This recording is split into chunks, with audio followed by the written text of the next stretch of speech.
So, yan sa security hazard. So, una siya yung diyan, diba? Security is conducting to breach.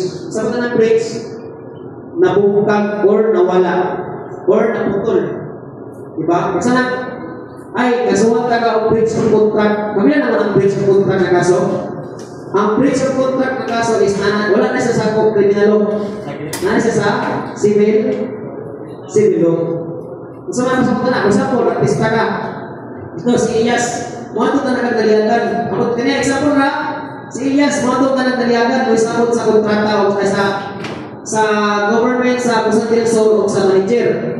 May isabot nila, ang karong kalping mo si Iyas. Ang problema, wala na tayo si Iyas. So, Iyas, pwede kasuhan of breach of contract. Ano man, wala ka nitong man sa sabon sa nasa contract. So, ano siya? Same ka mo din sa breach. Pero ito, wala na itong man or na-break.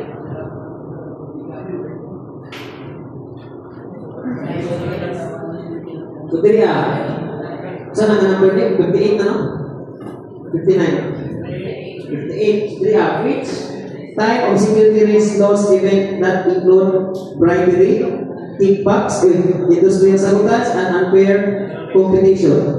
Yung sama niya. Sa 58. Which type of security risk laws event that include bribery, kickbacks, industrial sabotage, and unfair competition? So, automatic kining industrial disaster, ato na siya, nagkaroon naman.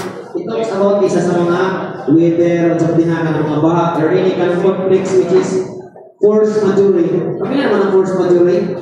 Sabi daw, di na ito mapukan kay, sa man? In other term, kay